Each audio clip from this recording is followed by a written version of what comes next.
Que bom ter você aqui. Vamos para mais uma parte?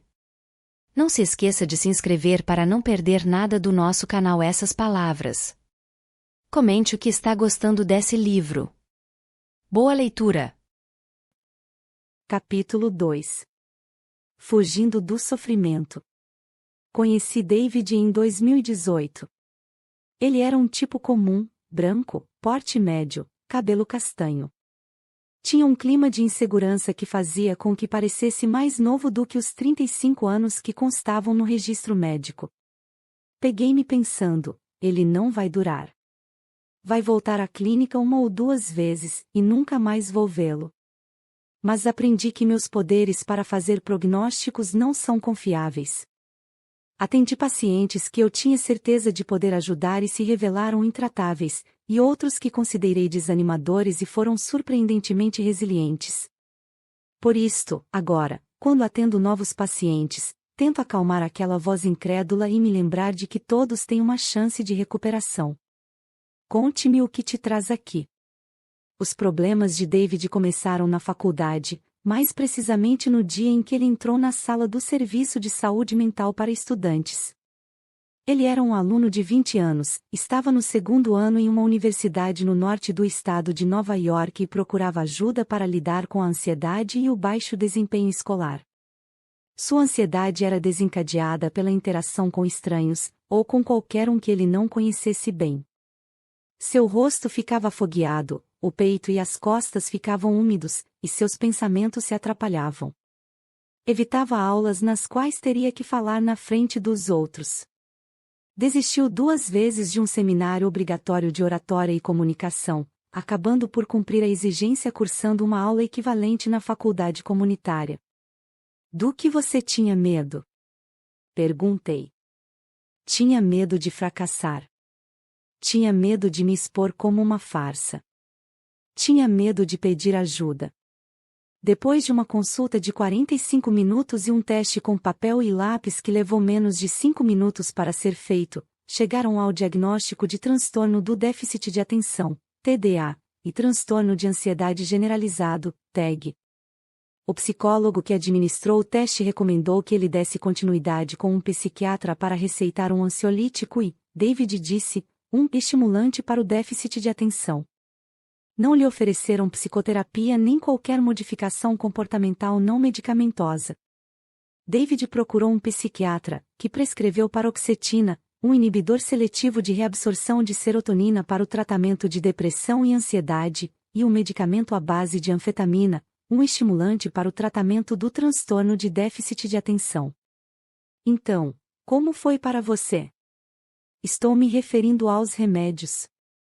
No começo, a paroxetina ajudou um pouco com a ansiedade. Diminuiu alguns dos piores suadouros, mas não curou. Terminei mudando minha especialização de engenharia da computação para ciência da computação, achando que ajudaria. Requeria menos interação. Mas como não conseguia me manifestar e dizer que não tinha entendido a matéria, fui mal no exame. Depois, fui mal no próximo. Então interrompi o curso por um semestre para não ser prejudicado na minha média de notas. Acabei largando a escola de engenharia, o que foi bem triste, porque era o que eu amava e queria mesmo fazer. Tornei-me historiador.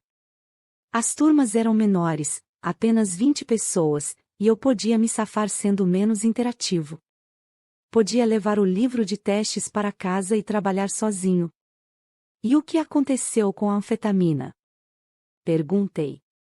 Eu tomava 10 miligramas de manhã cedo, antes da aula. Me ajudou a ter mais concentração. Mas, olhando agora, acho que eu só tinha maus hábitos para estudar. A anfetamina me ajudou a remediar isso, mas também me estimulou a deixar tudo para depois. Se havia uma prova e não tinha estudado, eu tomava direto, o dia todo e a noite toda, para estudar para o exame.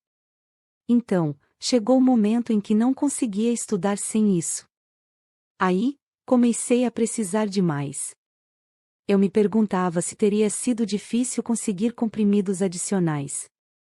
Foi difícil conseguir mais? Na verdade, não, ele respondeu. Sempre sabia quando seria preciso repor.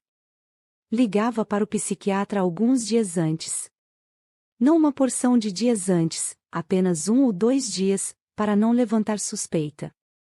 Na verdade, já tinha acabado uns 10 dias antes, mas se telefonasse só alguns dias antes, eles repunham na mesma hora. Também aprendi que era melhor falar com os assistentes do médico. Eles eram mais propensos a repor sem fazer muitas perguntas. Às vezes, eu inventava desculpas, como dizer que tinha havido um problema com a remessa da farmácia. Mas na maioria das vezes não era preciso. É como se os comprimidos não estivessem ajudando de fato. David fez uma pausa. No fim, acabou sendo um conforto. Era mais fácil tomar o comprimido do que sentir a dor. Em 2016, fiz uma apresentação sobre problemas com drogas e álcool para o corpo docente e os funcionários da Clínica de Saúde Mental para estudantes de Stanford. Fazia alguns meses que havia estado naquela parte do campus. Cheguei cedo, e, enquanto esperava no saguão principal para encontrar meu contato, minha atenção foi atraída para uma parede de folhetos em exposição. Havia 4 tipos de folhetos, cada um com alguma variação da palavra felicidade no título: o hábito da felicidade, felicidade sem esforço, felicidade ao alcance e seja mais feliz em 7 dias. Dentro de cada folheto havia receitas para se obter felicidade. Enumere 50 coisas que o deixam feliz, olhe-se no espelho e liste em seu diário coisas que você ama em si mesmo e produza uma corrente de emoções positivas. E, talvez, o mais revelador de todos, otimize o timing e a variedade de estratégias de felicidade. Seja intencional quanto a onde e com que frequência. Para atos de generosidade, faça a experiência de verificar o que é mais eficiente para você. Realizar várias boas ações em um dia ou uma ação a cada dia. Esses folhetos ilustram como a busca da felicidade pessoal tornou-se uma máxima moderna, acabando com outras definições da boa vida. Até atos de generosidade em relação a outras pessoas são enquadrados como estratégia para uma felicidade pessoal. O altruísmo não é mais um bem em si mesmo, passou a ser um veículo para nosso próprio bem-estar. Philip F., psicólogo e filósofo de meados do século XX, previu essa tendência em The Triumph of the Therapeutic, Uses of Faith After Freud ou O Triunfo da Terapêutica. O homem religioso nasceu para ser salvo, o homem psicológico nasceu para ser satisfeito. Mensagens que nos incentivam a buscar a felicidade não se limitam ao reino da psicologia. A religião moderna também promove uma teologia da autoconsciência, da autoexpressão e da autorrealização como o bem supremo. Em seu livro Bad Religion, Religião Ruim, o escritor e erudito religioso Ross Douthat descreve a teologia gódio e vinda nova era como uma fé que é, ao mesmo tempo, cosmopolita e reconfortante, prometendo todos os prazeres do exotismo, sem nenhum sofrimento, um panteísmo místico, no qual Deus é uma experiência e não uma pessoa. É impressionante como existe pouca exortação moral nas páginas da literatura Deus interior. Existem frequentes chamados à compaixão e à generosidade, mas pouca orientação para pessoas que enfrentam dilemas reais. E o que existe de orientação equivale a se te fizer bem, faça. Em 2018, meu paciente Kevin, de 19 anos, foi trazido pelos pais, preocupados com o seguinte: ele não frequentava a escola, não conseguia parar no emprego e não seguia nenhuma regra da casa. Seus pais eram tão imperfeitos quanto qualquer um de nós, mas estavam se esforçando para ajudá-lo. Não havia evidência de abuso ou negligência. O problema era que eles pareciam incapazes de impor qualquer limite para ele. Preocupavam-se de que, fazendo exigências, iriam estressá-lo ou traumatizá-lo. Considerar as crianças como psicologicamente frágeis é um conceito tipicamente moderno. Nos velhos tempos, as crianças eram consideradas adultos em miniatura, totalmente formadas desde o nascimento. Para a maioria da civilização ocidental, as crianças eram encaradas como maldosas de nascença. A função dos pais e cuidadores era impor uma disciplina extrema a fim de socializá-las para viver no mundo. Era perfeitamente aceitável usar castigos corporais e táticas de amedrontamento para fazer uma criança se comportar. Não mais. Hoje, muitos pais que atendo se sentem aterrorizados de fazer ou dizer alguma coisa que deixará o filho ou a filha com uma cicatriz emocional, criando, assim, condições, segundo o pensamento corrente, para que eles tenham mais tarde um sofrimento emocional e até mesmo uma doença mental. Essa noção pode ser atribuída a Freud, cuja contribuição psicanalítica inovadora era que as experiências na primeira infância, até as esquecidas por um bom tempo, ou fora do conhecimento consciente, podem causar danos psicológicos duradouros. Infelizmente, a visão de Freud, de que um trauma na primeira infância pode influenciar a psicopatologia adulta, transformou-se na convicção de que toda e qualquer experiência desafiadora nos prepara para o sofá da psicoterapia. Nossos esforços para poupar os filhos de experiências psicológicas adversas acontecem não apenas em casa, mas também na escola. Nos Estados Unidos, as crianças de escola primária recebem algo equivalente ao prêmio Estrela da Semana, não por uma conquista em especial. A cada semana, um aluno recebe a estrela, em ordem alfabética. Toda criança aprende a ficar atenta aos valentões, para não se tornarem espectadores em vez de defensores. Na universidade, o corpo docente e os estudantes conversam sobre gatilhos e espaços seguros.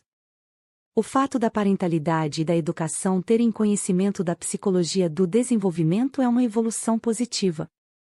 Deveríamos reconhecer o valor de cada pessoa, independentemente do seu desempenho, parar com a brutalidade física e emocional no pátio escolar e em todos os outros lugares, e criar espaços seguros para pensar, aprender e discutir.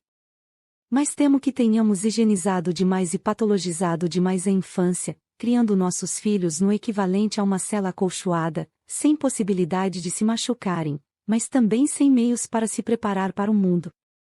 Ao proteger nossas crianças da adversidade, será que fizemos com que morressem de medo dela? Ao reforçar a autoestima delas com elogios falsos, sem ensinar as consequências do mundo real, será que não as tornamos menos tolerantes, mais cheias de direitos, e ignorantes dos próprios defeitos de caráter? Ao ceder a cada desejo delas, será que não estaremos incentivando uma nova era de hedonismo? Em uma de nossas sessões, Kevin compartilhou sua filosofia de vida. Devo admitir que fiquei horrorizada. Faço o que quero, quando quero.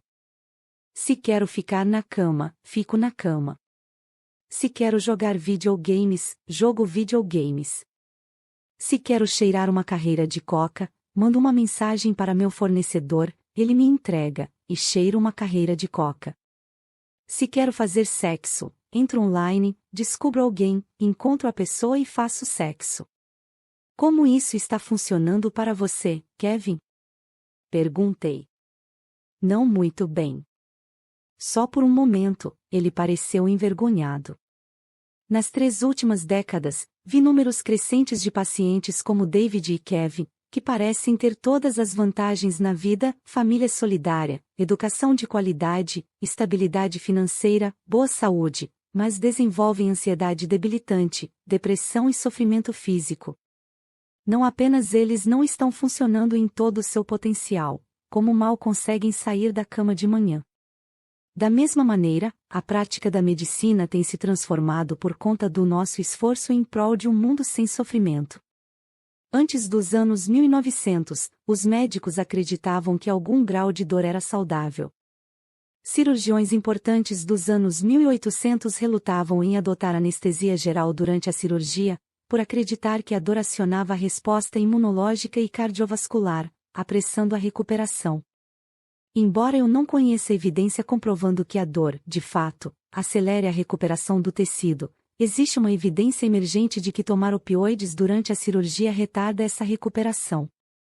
O famoso médico do século XVII Thomas Denham disse o seguinte a respeito da dor: considero cada esforço totalmente calculado para diminuir a dor e a inflamação extremamente perigoso. Com certeza, um grau moderado de dor e inflamação nas extremidades são os instrumentos a que a natureza recorre para os propósitos mais acertados. Em contraste, espera-se que os médicos de hoje eliminem toda dor para não fracassar em sua função como curandeiros compassivos. qualquer forma de dor é considerada perigosa, não apenas porque machuca, mas também porque se acredita que incite o cérebro para uma dor futura, deixando uma ferida neurológica que nunca sara. A mudança de paradigma em torno da dor traduziu-se numa prescrição maciça de comprimidos de bem-estar. Atualmente, mais de 1 a cada 4 americanos adultos, e mais de 1 em cada 20 crianças estadunidenses, ingere medicamento psiquiátrico diariamente. O uso de antidepressivos, como paroxetina, fluoxetina e citalopram, está crescendo em países do mundo todo, e os Estados Unidos encabeçam a lista. Mais de 1 a cada 10 americanos, 110 pessoas em 1000, tomam antidepressivos, seguidos pela Islândia, 106 a 1.000, Austrália, 89 a 1.000, Canadá, 86 a 1.000, Dinamarca, 85 a 1.000, Suécia, 79 a 1.000 e Portugal, 78 a 1.000. Entre 25 países, a Coreia vem por último, 13 a 1.000. O uso de antidepressivo cresceu 46% na Alemanha em apenas 4 anos e 20% na Espanha e Portugal durante o mesmo período. Embora dados de outros países asiáticos, incluindo a China, não estejam disponíveis, podemos inferir um uso crescente de antidepressivos ao olhar as tendências de venda. Na China, as vendas de antidepressivos chegaram a 2,61 bilhões de dólares em 2011, 19,5% a mais do que no ano anterior. A prescrição de estimulantes, anfetaminas, metilfenidatos, nos Estados Unidos dobrou entre 2006 e 2016, inclusive em crianças abaixo dos 5 anos. Em 2011, foi prescrito um estimulante a 2/3 das crianças estadunidenses diagnosticadas com transtorno do déficit de atenção. Prescrições para medicamentos sedativos, como benzodiazepínicos, alprazolam, clonazepam, diazepam, também adictivos, estão crescendo, talvez para compensar todos aqueles estimulantes que estamos tomando.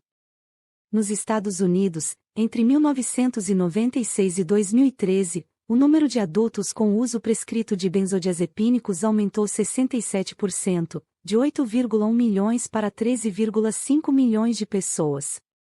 Em 2012, foram prescritos opioides em número suficiente para cada estadunidense ter um frasco de comprimidos, e as overdoses por opioide mataram mais pessoas nos Estados Unidos do que armas ou acidentes de carro. É de se surpreender, então, que David tenha deduzido que deveria se entorpecer com comprimidos? Além de exemplos extremos de fuga do sofrimento, perdemos a capacidade de tolerar até formas menores de desconforto.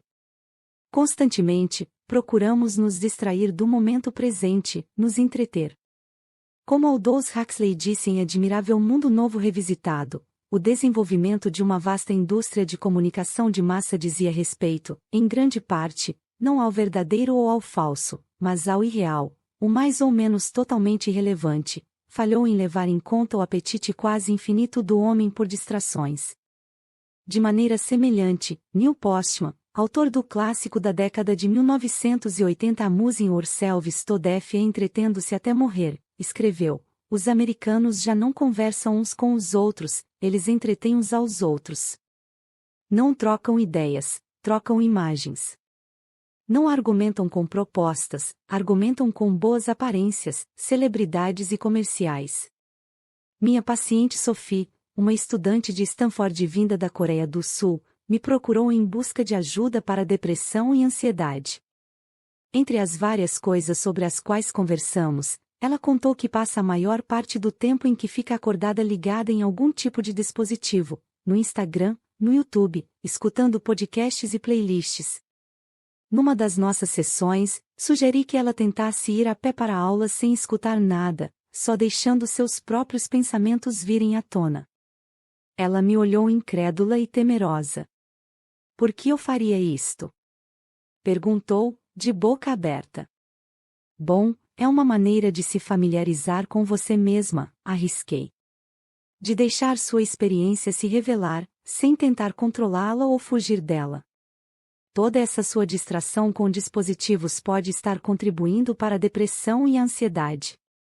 É muito exaustivo se evitar o tempo todo. Me pergunto se a experiência de vivenciar a si mesma de maneira diferente pode lhe abrir caminho a novos pensamentos e sensações e ajudá-la a se sentir mais conectada com você mesma, com os outros e com o mundo. Ela pensou nisso por um momento. Mas é tão chato. Disse. É verdade, concordei. Mas a chatice não é só chata. Também pode ser apavorante. Ela nos força a encarar questões maiores de significado e propósito. A chatice também é uma oportunidade para descobertas e invenções. Ela cria o espaço necessário para a formação de um novo pensamento, sem o qual estamos continuamente reagindo a estímulos à nossa volta, não nos permitindo conviver com nossa experiência de vida. Na semana seguinte, Sophie experimentou caminhar para a aula sem estar plugada. No começo foi difícil, ela disse.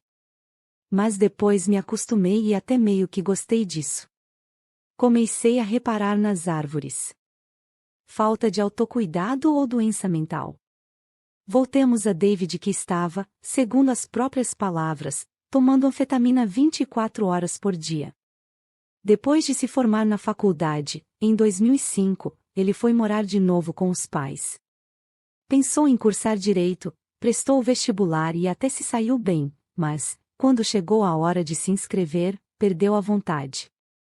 Ficava a maior parte do tempo sentado no sofá e desenvolvi muita raiva e ressentimento, contra mim mesmo e contra o mundo. Você sentia raiva do quê? Sentia como se tivesse desperdiçado meu tempo na faculdade.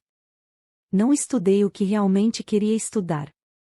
Minha namorada ainda estava estudando, se saindo bem, partindo para um mestrado. Eu estava largado em casa, sem fazer nada.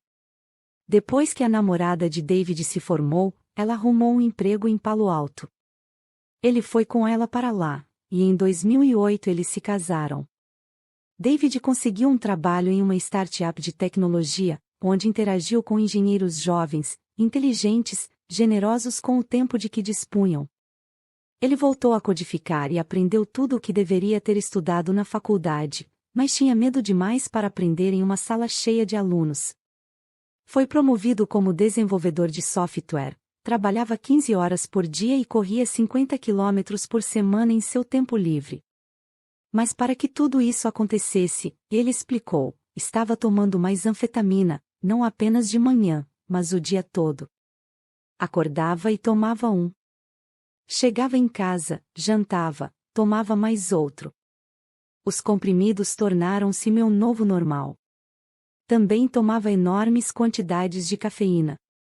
Então, chegava ao fim da noite, quando precisava dormir e pensava, tá, o que faço agora?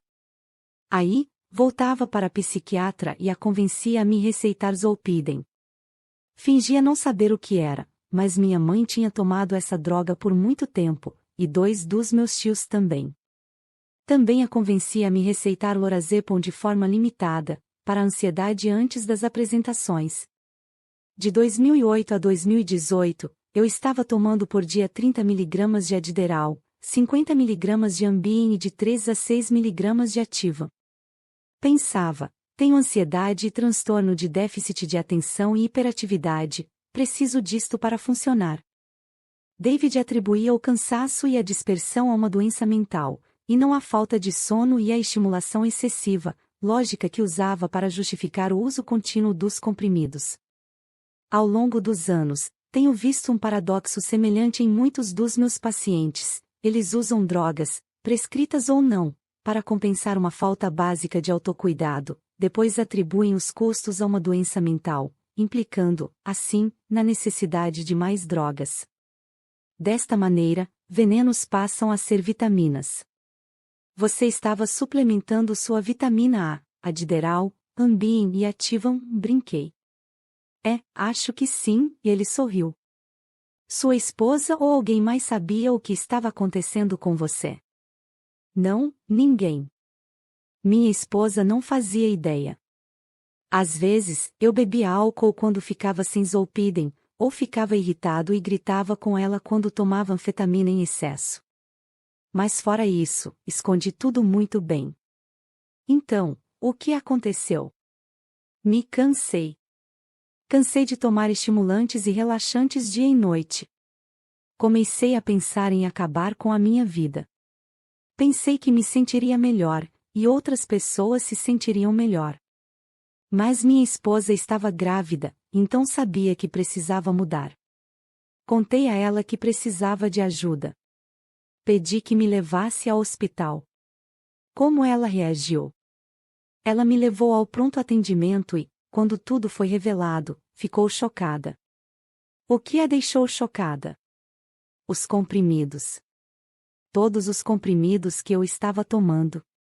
Meu estoque enorme e o quanto eu andara escondendo dela.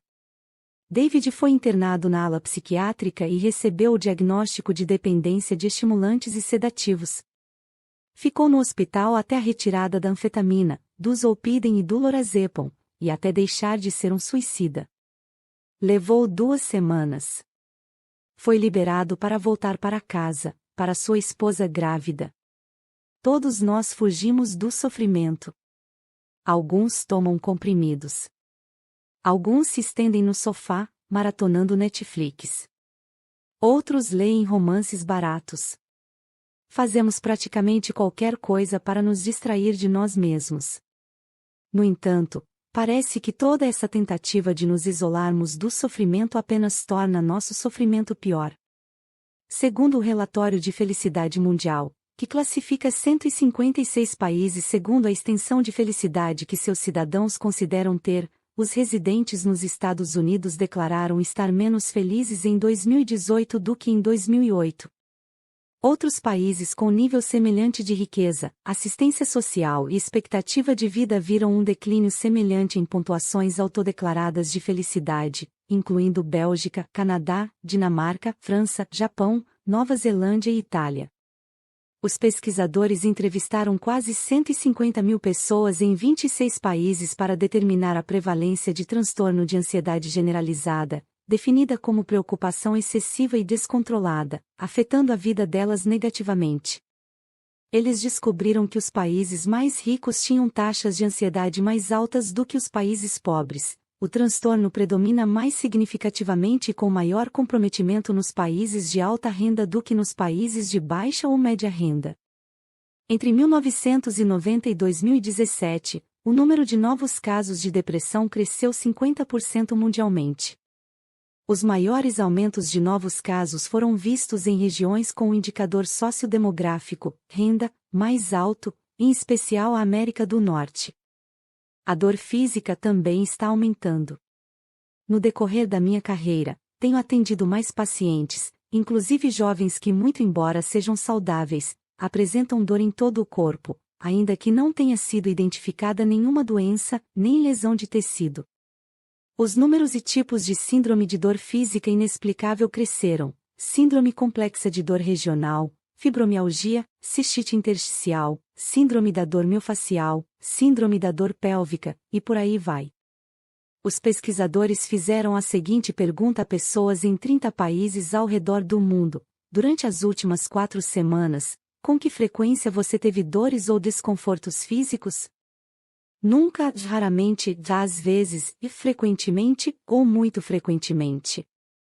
Descobriram que os estadunidenses relataram mais dores do que qualquer outro país. 34% disseram que sentiam dor frequentemente ou muito frequentemente, em comparação a 19% das pessoas que vivem na China, 18% das pessoas que vivem no Japão, 13% das pessoas que vivem na Suíça, e 11% das pessoas que vivem na África do Sul. A pergunta é: por que, numa época sem precedentes de prosperidade, liberdade, progresso tecnológico e avanço médico, parecemos estar mais infelizes e com mais dores do que nunca? Talvez o motivo de estarmos todos tão infelizes seja porque estamos dando duro para evitar sermos infelizes. Capítulo 3. O equilíbrio, prazer-sofrimento. Os avanços neurocientíficos nos últimos 50 a 100 anos, incluindo avanços em bioquímica, novas técnicas de imagem e o surgimento da biologia computacional, jogaram luz nos processos fundamentais de gratificação. Para entender melhor os mecanismos que governam sofrimento e prazer, podemos conseguir um novo insight sobre por que e como o prazer em excesso leva ao sofrimento. Dopamina. As principais células funcionais do cérebro chamam-se neuroníons. Elas se comunicam entre si por sinapses via sinais elétricos e neurotransmissores. Os neurotransmissores são como futebol. O artilheiro é o neurônio pré-sináptico. O goleiro é o neurônio pós-sináptico. O espaço entre o artilheiro e o goleiro é a fenda sináptica. Assim como a bola é jogada entre o artilheiro e o goleiro, os neurotransmissores conectam a distância entre os neuroníons, mensageiros químicos regulando os sinais elétricos no cérebro. Existem muitos neurotransmissores importantes, mas vamos focar na dopamina. A dopamina foi identificada pela primeira vez como um neurotransmissor no cérebro humano em 1957, por dois cientistas que trabalhavam de modo independente, Arvid Carlsson e sua equipe em Lund, Suécia, e Kathleen Montagu, sediada próximo a Londres. Carlsson acabou ganhando o Prêmio Nobel em Fisiologia ou Medicina. A dopamina não é o único neurotransmissor envolvido no processo de gratificação, mas a maioria dos neurocientistas concorda que é um dos mais importantes. A dopamina pode desempenhar uma função maior na motivação para se conseguir uma gratificação do que o prazer da própria gratificação. Querer mais do que gostar. Camundongos geneticamente modificados, incapazes de produzir dopamina, não buscarão alimento e morrerão de fome, mesmo quando a comida é colocada a centímetros da sua boca. No entanto, se a comida for colocada diretamente na boca, os camundongos mastigarão e comerão, parecendo sentir prazer. A despeito de discussões sobre as diferenças entre motivação e prazer, a dopamina é usada para avaliar o potencial adictivo de qualquer comportamento ou droga. Quanto mais dopamina uma droga libera no caminho de gratificação do cérebro, um circuito cerebral que liga a área tegmental ventral, o núcleo accumbens, e o córtex pré-frontal, e quanto mais rápido ela libera dopamina, mais adictiva é a droga. Isso não quer dizer que as substâncias de alta dopamina contenham literalmente dopamina.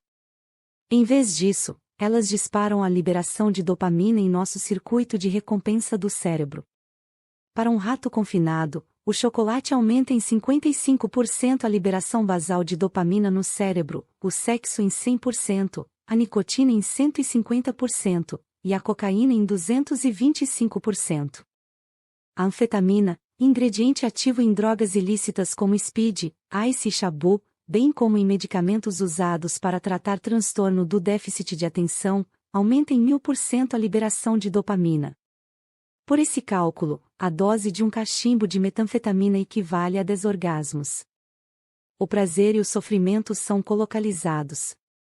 Somando-se à descoberta da dopamina, os neurocientistas verificaram que o prazer e o sofrimento são processados em regiões sobrepostas do cérebro e trabalham via um mecanismo de processo oponente. Outra maneira de dizer isso é que o prazer e o sofrimento funcionam como uma balança. Imagine que nosso cérebro contenha uma balança com um ponto de apoio no centro. Quando não há nada na balança, ela fica nivelada com o chão. Quando sentimos prazer, a dopamina é liberada em nosso circuito de recompensa, e a balança inclina-se para o lado do prazer. Quanto mais ela se inclina, e quanto mais rápido, mais prazer sentimos. Mas aqui está o importante sobre a balança: ela quer permanecer nivelada, ou seja, em equilíbrio. Ela não quer ficar inclinada por muito tempo para um lado ou outro. Sendo assim, sempre que a balança se inclina em direção ao prazer, mecanismos autorreguladores poderosos entram em ação para nivelá-la novamente. Esses mecanismos autorreguladores não exigem um pensamento consciente nem um ato de vontade. Eles simplesmente acontecem, como um reflexo. Tendo a imaginar esse sistema autorregulador como pequenos gremlins pulando no lado do sofrimento da balança, para compensar o peso no lado do prazer. Os gremlins representam o trabalho da homeostase, a tendência de qualquer sistema vivo a manter uma estabilidade fisiológica. Depois que a balança está nivelada, ela continua a se inclinar numa força igual e oposta para o lado do sofrimento. Na década de 1970, os cientistas sociais Richard Solomon e John Corby chamaram essa relação recíproca entre prazer e sofrimento de teoria do processo oponente. Qualquer afastamento prolongado ou repetido de neutralidade hedonista ou afetiva tem um custo. Esse custo é uma reação posterior, com valor oposto ao estímulo. Ou, como dizia o velho ditado, tudo que sobe tem que descer. Acontece que muitos processos fisiológicos do corpo são governados por sistemas autorreguladores semelhantes. Por exemplo, Johann Wolfgang von Goethe, Ewald Ehring e outros demonstraram como a percepção da cor é regida por um sistema de processo oponente. Olhar de perto uma cor por um período contínuo produz espontaneamente nos olhos do observador uma imagem da sua cor oposta. Olhe fixo para uma imagem verde contra um fundo branco durante um tempo, e depois olhe para uma página em branco, e perceberá que seu cérebro cria uma pós-imagem vermelha. A percepção do verde dá lugar, em sequência, à percepção do vermelho. Quando o verde está ativado, o vermelho não pode estar, e vice-versa. Tolerância, neuroadaptação. Todos nós experienciamos o desejo na sequência do prazer. Seja buscar um segundo pacote de batata frita, seja clicar no link para mais uma rodada de videogames, é natural querer recriar aquelas boas sensações, ou tentar não deixar que sumam. A solução simples é continuar comendo, ou jogando, ou assistindo, ou lendo. Mas existe um problema nisso. Com a repetida exposição ao mesmo estímulo ao prazer, ou a um estímulo semelhante, o desvio inicial para o lado do prazer fica mais fraco e mais curto, e a resposta posterior para o lado do sofrimento fica mais forte e mais demorada, um processo chamado pelos cientistas de neuroadaptação. Ou seja, com a repetição, nossos gremlins ficam maiores, mais rápidos e mais numerosos, e precisamos de uma maior quantidade da droga de nossa escolha para obter o mesmo efeito. Precisar mais de uma substância para sentir prazer, ou sentir menos prazer com uma determinada dose, é chamado de tolerância. A tolerância é um fator importante no desenvolvimento da dependência. Para mim, ler a saga Crepúsculo pela segunda vez foi agradável, mas não tanto quanto na primeira vez. Na quarta vez em que a li, sim, li 4 vezes a saga completa, meu prazer foi significativamente menor. A releitura nunca se igualou àquele primeiro ciclo. Além disso, a cada vez que a li, passei a ter uma sensação maior de insatisfação, e um desejo mais forte de recuperar a sensação que tive ao lê-la pela primeira vez. Conforme fiquei tolerante a Crepúsculo, fui forçada a procurar formas novas e mais potentes da mesma droga para tentar recuperar aquela sensação inicial. Com o uso prolongado de drogas mais fortes, o equilíbrio entre o prazer e o sofrimento acaba pesando para o lado do sofrimento. Nosso ponto de ajuste hedônico, prazer, muda, conforme nossa capacidade de vivenciar prazer diminui e nossa vulnerabilidade ao sofrimento sobe. Imagine os gremlins acampados no lado do sofrimento da balança, com barracas, colchões infláveis e churrasqueiras portáteis a reboque. Fiquei bem mais atenta a esse efeito das substâncias adictivas de alta dopamina no caminho de recompensa do cérebro no início dos anos 2000, quando comecei a atender mais pacientes que vinham ao consultório sob um tratamento, a longo prazo, de altas doses de opioide, pense em oxicodona, hidrocodona, morfina, fentanil, para a dor crônica. Apesar da alta dosagem desses medicamentos e do uso prolongado, a dor dos pacientes só tinha piorado com o tempo. Por quê? Porque a exposição a opioides tinha feito com que o cérebro reprogramasse o equilíbrio prazer-sofrimento para o lado do sofrimento. Agora, sua dor original estava pior, e eles tinham novas dores em partes do corpo que não costumavam doer. Esse fenômeno, amplamente observado e verificado em estudos de animais, passou a ser chamado de hiperalgesia induzida por opioides. Algesia, do grego algesis, significa sensibilidade à dor. Além disso, quando esses pacientes diminuíam gradativamente os opioides, muitos deles experimentavam melhora na dor. A neurocientista Nora Volkow e seus colegas demonstraram que o consumo pesado e prolongado de substâncias de alta dopamina acaba levando a um estado de déficit de dopamina. Volkow analisou a transmissão de dopamina nos cérebros de controle saudáveis em comparação com pessoas dependentes de uma variedade de drogas, 2 semanas depois de terem parado de usá-las.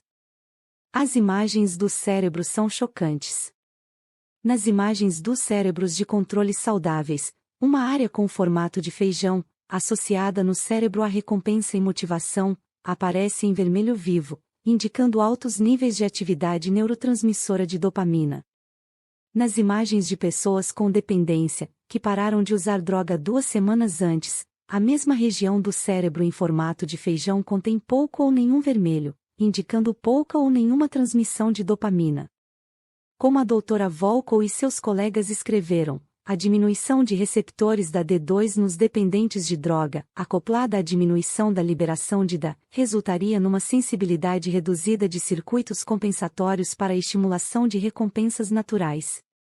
Uma vez que isto acontece, nada continua parecendo bom. Colocando de outra maneira, os jogadores do time dopamina pegam suas bolas, suas chuteiras e vão para casa. Nos cerca de 2 anos em que consumi compulsivamente romances baratos, acabei chegando a um ponto em que não conseguia achar um livro de que gostasse. Era como se eu tivesse esgotado meu centro de prazer na leitura de romances, e nenhum livro conseguisse revivê-lo. O paradoxo é que o hedonismo, a busca pelo prazer por si só, leva à anedonia, a incapacidade de desfrutar qualquer tipo de prazer. Ler sempre tinha sido minha principal fonte de prazer e fuga, então foi um choque e uma tristeza quando isso parou de funcionar. Mesmo assim, foi difícil parar. Meus pacientes com dependência descrevem que chegam a um ponto em que a droga deixa de fazer efeito. Já não conseguem ficar surtados. Ainda assim, se não tomam a droga, sentem-se miseráveis. Os sintomas universais de retirada de qualquer substância que cause dependência são ansiedade, irritabilidade, insônia e disforia. Uma balança de prazer-sofrimento inclinada para o lado do sofrimento é o que leva as pessoas a terem recaídas, mesmo depois de terem mantido períodos de abstinência. Quando nossa balança está inclinada para o lado do sofrimento, desejamos nossa droga só para nos sentirmos normais, uma balança nivelada.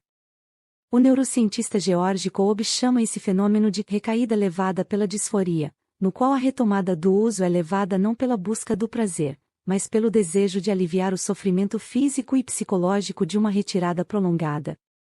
Agora, a boa notícia. Se esperarmos tempo suficiente, nosso cérebro, geralmente, se readapta à ausência da droga, e restabelecemos nossa homeostase basal. Uma vez que nossa balança esteja nivelada, somos novamente capazes de obter prazer das recompensas simples e cotidianas, sair para uma caminhada, ver o sol nascer, aproveitar uma refeição com amigos. Pessoas, lugares e coisas. A balança prazer-sofrimento é acionada não apenas pela reexposição à droga em si, mas também pela exposição a sugestões associadas ao uso da droga. Nos Alcoólicos Anônimos, o lema para descrever esse fenômeno é pessoas, lugares e coisas. No mundo da neurociência, isto se chama aprendizagem dependente de sugestões, também conhecida como condicionamento clássico pavloviano. Ivan Pavlov, que ganhou o Prêmio Nobel em Fisiologia ou Medicina em 1904, demonstrou que os cachorros salivam por reflexo quando lhes é apresentado um pedaço de carne. Quando a apresentação da carne é consistentemente acompanhada pelo som de uma campainha, os cachorros salivam ao ouvir a campainha, mesmo que nenhuma carne esteja imediatamente acessível. A interpretação é de que os cachorros aprenderam a associar o pedaço de carne, uma recompensa natural, à campainha, uma sugestão condicionada. E no cérebro, o que está acontecendo? Com a inserção de uma sonda de detecção no cérebro de um rato, os neurocientistas demonstraram que a dopamina é liberada no cérebro em reação à sugestão condicionada, como uma campainha, um metrônomo, um facho de luz, bem antes de a própria recompensa ser ingerida, por exemplo, uma carreira de cocaína. O pico de dopamina pré-recompensa, em resposta à sugestão condicionada, explica o prazer antecipado que sentimos quando sabemos que virão coisas boas. Logo depois da sugestão condicionada, a descarga de dopamina no cérebro diminui, não apenas para níveis básicos, o cérebro tem um nível tônico de disparo de dopamina mesmo na ausência de recompensas, mas abaixo do nível básico. Esse estado transitório de déficit mínimo de dopamina é o que nos motiva a buscar nossa gratificação. Os níveis de dopamina abaixo da linha de base levam ao anseio. O anseio resulta numa atividade intencional para a obtenção da droga. Meu colega Rob Malenka, um neurocientista muito respeitado, me disse uma vez que a medida do quanto um animal de laboratório está dependente resume-se a quanto aquele animal está disposto a se esforçar para obter sua droga, pressionando uma alavanca, andando por um labirinto, subindo uma rampa. Descobri que o mesmo se aplica aos seres humanos. Sem mencionar que todo ciclo de antecipação e desejo pode ocorrer fora do limite do estado consciente. Depois que conseguimos a recompensa esperada, a descarga de dopamina no cérebro aumenta bem acima da linha básica tônica. Mas se a recompensa que esperamos não se materializa, os níveis de dopamina caem bem abaixo da linha básica. O que equivale a dizer, se conseguimos a recompensa esperada, podemos conseguir um pico ainda maior, se não conseguimos a recompensa esperada, vivenciamos uma queda ainda maior. Todos nós vivenciamos a decepção de expectativas não cumpridas. Para começo de conversa, uma recompensa esperada que não se materializa é pior do que uma recompensa nunca prevista. Como é que o desejo induzido pela sugestão se traduz em nossa balança prazer-sofrimento? A balança inclina-se para o lado do prazer, um mini pico de dopamina, em antecipação a uma recompensa futura, imediatamente seguida por uma inclinação para o lado do sofrimento, um mini déficit de dopamina, após a sugestão. O déficit de dopamina é um anseio e leva ao comportamento que busca a droga. Na década passada, foram feitos avanços significativos no entendimento da causa biológica do jogo de azar patológico, levando à reclassificação dos seus transtornos na quinta edição do Manual de Diagnóstico e Estatístico de Transtornos Mentais, DSM-5, como transtornos de dependência. Estudos indicam que a liberação de dopamina resultante dos jogos de azar se vincula à imprevisibilidade da entrega de recompensa, tanto quanto à própria recompensa final, frequentemente monetária. A motivação para jogar baseia-se amplamente na impossibilidade de se prever a ocorrência de gratificação, mais do que no ganho financeiro. No estudo de 2010, Jacolina e seus colegas mediram a liberação de dopamina em pessoas dependentes de jogos de azar e nas que tinham controles saudáveis ao ganhar e perder dinheiro.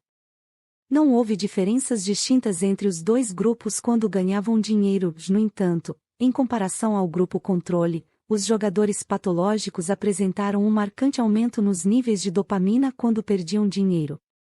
A quantidade de dopamina liberada no caminho da recompensa estava no seu mais alto grau quando a probabilidade de perder e ganhar era quase idêntica, 50%, representando uma incerteza máxima.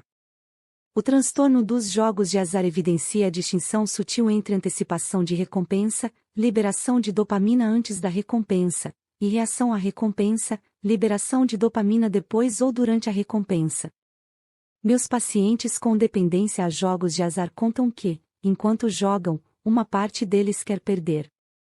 Quanto mais eles perdem, mais forte a necessidade de continuar jogando, e mais forte a adrenalina quando ganham, um fenômeno descrito como perseguição da perda.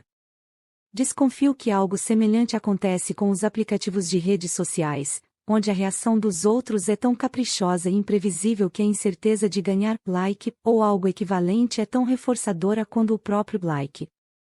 O cérebro codifica memórias de longo prazo de recompensa e as sugestões que lhe estão associadas, mudando o formato e o tamanho dos neurônios que produzem dopamina.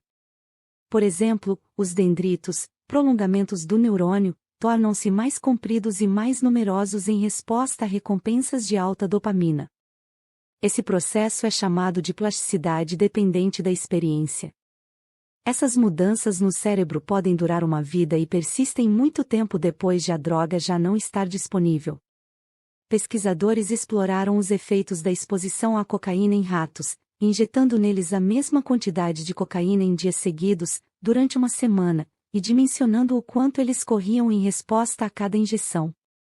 Um rato injetado com cocaína correrá pelo meio da gaiola, em vez de se manter à margem, como fazem os ratos normais. A quantidade de corridas pode ser mensurada pelo uso de fachos de luz projetados através da gaiola. Quanto mais vezes o rato cruza o facho de luz, mais ele está correndo. Os cientistas descobriram que, a cada dia sucessivo de exposição à cocaína, os ratos progrediram de uma corrida animada no primeiro dia para uma disparada direta e frenética no último, mostrando uma sensibilização cumulativa nos efeitos da droga. Uma vez que os pesquisadores pararam de administrar cocaína, os ratos pararam de correr. Um ano depois, uma verdadeira eternidade para um rato, os cientistas reinjetaram os ratos com cocaína uma vez, e eles saíram correndo imediatamente, como tinha acontecido no último dia do experimento original. Quando os cientistas examinaram os cérebros dos ratos, viram mudanças induzidas pela cocaína nos caminhos de recompensa dos ratos, consistentes com a sensibilização persistente à cocaína. Essas descobertas mostram que uma droga como a cocaína pode alterar o cérebro para sempre. Descobertas semelhantes foram demonstradas com outras substâncias adictivas, do álcool a opioides e maconha. Em meu trabalho clínico, vejo pessoas que lutam com dependência severa voltando diretamente ao uso compulsivo com uma única exposição, mesmo após anos de abstinência.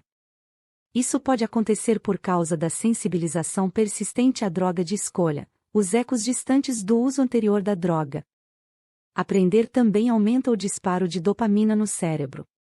Ratazanas abrigadas por 3 meses em um ambiente diverso, novo e estimulante apresentam uma proliferação de sinapses ricas em dopamina, no caminho de recompensa do cérebro, em comparação com ratos abrigados em gaiolas padrão de laboratório. As mudanças cerebrais que acontecem em resposta a um ambiente novo e estimulante assemelham-se àquelas vistas em drogas de alta dopamina, adictivas. Mas se as mesmas ratazanas são previamente tratadas com um estimulante tal como a metanfetamina, droga altamente adictiva, antes de entrar no ambiente enriquecido, elas não apresentam as mudanças sinápticas vistas na exposição ao ambiente enriquecido. Essas descobertas sugerem que a metanfetamina limita a capacidade de aprendizagem em um rato. Agora, algumas boas notícias. Meu colega Edi Sullivan, especialista mundial em efeitos do álcool no cérebro, estudou o processo de recuperação da dependência e descobriu que, embora algumas mudanças cerebrais devidas à dependência sejam irreversíveis, é possível se desviar dessas áreas danificadas e criar novas redes neurais. Isso significa que, embora as mudanças cerebrais sejam permanentes, podemos descobrir novos caminhos sinápticos para criar comportamentos saudáveis. Enquanto isto, o futuro contém tentadoras possibilidades de reverter as cicatrizes da dependência. Vincent Pascoli e seus colegas injetaram cocaína em ratos, o que demonstrou as mudanças comportamentais esperadas. Corridas frenéticas, em seguida, usaram a optogenética, técnica biológica que envolve o uso de luz para controlar neurônios, para reverter as mudanças sinápticas cerebrais causadas pela cocaína. Talvez, um dia, seja possível o uso da optogenética em cérebros humanos. A balança é apenas uma metáfora. Na vida real, o prazer e o sofrimento são mais complexos do que o funcionamento de uma balança. O que é agradável para uma pessoa pode não ser para outra. Cada pessoa tem sua droga de escolha. O prazer e o sofrimento podem ocorrer simultaneamente. Por exemplo, podemos sentir tanto um quanto outro ao comer um prato apimentado. Nem todos começam com uma balança nivelada. Quem tem depressão, ansiedade e dor crônica começa com a balança inclinada para o lado do sofrimento, o que pode explicar por que as pessoas com transtornos psiquiátricos são mais vulneráveis à dependência. Nossa percepção sensória do sofrimento e do prazer é muito influenciada pelo significado que conferimos a isso. Henry Knowles Beecher, de 1904 a 1976, serviu como médico militar durante a Segunda Guerra Mundial no norte da África, na Itália e na França. Observou 225 soldados com graves ferimentos ocorridos em batalha e fez um relatório a respeito. Beecher foi rígido com os critérios de inclusão no seu estudo, avaliando apenas homens que tinham um de 5 tipos de ferimentos graves, escolhidos como representativos: lesão extensa de tecido mole periférico, fratura exposta de um osso longo, bala alojada na cabeça, no peito ou no abdômen, estavam mentalmente lúcidos e não estavam em choque no momento das perguntas. Sua descoberta foi impressionante. 75% desses soldados com ferimentos graves relataram pouca ou nenhuma dor imediatamente após serem feridos, apesar de serem ferimentos com risco de morte. Sua conclusão foi que a dor física era contrabalançada pelo alívio emocional de escapar de um ambiente extremamente perigoso, cheio de cansaço, desconforto, ansiedade, medo e real ameaça de morte. A dor deles, por pior que fosse, dava-lhes passe livre para a segurança do hospital. Por outro lado, um relato no British Medical Journal, publicado em 1995, detalha o caso de um operário de construção de 29 anos que entrou no pronto atendimento, depois de cair de pé sobre um prego de 15 centímetros, que apontava para fora da parte de cima da sua bota, depois de penetrar o couro, a carne e os ossos. O menor movimento do prego era doloroso e ele foi sedado com fentanil e midazolam, poderosos opioides e sedativos. Mas quando o prego foi puxado para fora, por debaixo, e a bota removida, ficou claro que o prego tinha penetrado entre os dedos, o pé estava totalmente incólume. A ciência nos ensina que todo prazer exige um preço, e o sofrimento que se segue dura mais tempo e é mais intenso do que o prazer do qual ele se originou. Com exposição prolongada e repetitiva a estímulos prazerosos, nossa capacidade de tolerância à dor diminui, e nosso limite para experienciar prazer aumenta. Ao gravar uma memória instantânea e permanente, somos incapazes de esquecer as lições de prazer e sofrimento, mesmo se quisermos, o hipocampo tatua para durar a vida toda. O maquinário neurológico para o processamento de prazer e sofrimento, superantigo do ponto de vista filogenético, permaneceu intacto ao longo da evolução e através das espécies. Ele está perfeitamente adaptado a um mundo de escassez. Sem prazer, não comeríamos, beberíamos, nem nos reproduziríamos. Sem dor, não nos protegeríamos de ferimentos e morte. Ao elevar nosso ponto de ajuste neural com repetidos prazeres, tornamo-nos eternos batalhadores, nunca satisfeitos com o que temos, sempre buscando mais. Mas aqui está o problema. Os seres humanos, buscadores por excelência, reagiram bem demais ao desafio da busca do prazer e da evasiva da dor. O resultado é que transformamos o mundo de um lugar de escassez em um lugar de abundância excessiva. Nossos cérebros não evoluíram para esse mundo de fartura. Como disse o Dr. Tom Finucane, que estuda diabetes no contexto da alimentação sedentária crônica, somos cactos em uma floresta tropical. E como cactos adaptados a um clima árido, estamos nos afogando em dopamina. O efeito bruto é que agora precisamos de mais recompensa para sentir prazer e suportamos menos danos para sentir dor. Esta recalibração ocorre não apenas no nível individual, mas também no nível das nações. O que pede o questionamento: como sobreviver e nos desenvolver nesse novo ecossistema? Como educar as crianças? Que novas maneiras de pensar e agir serão necessárias para nós, cidadãos do século XXI? Ninguém melhor para nos ensinar como evitar o hiperconsumo compulsivo do que os mais vulneráveis a ele, os que lutam com a dependência. Evitados há milênios através das culturas, como réprobos, parasitas e propagadores de depravação moral, os dependentes desenvolveram um conhecimento perfeitamente adequado à época em que vivemos. O que se segue são lições de recuperação para um mundo saturado de recompensa. Siga para o próximo vídeo. Link disponível na descrição. Comente o que você está achando. Não se esqueça de se inscrever no canal Essas Palavras e ativar as notificações para não perder os próximos capítulos e livros. Nos vemos nos próximos vídeos.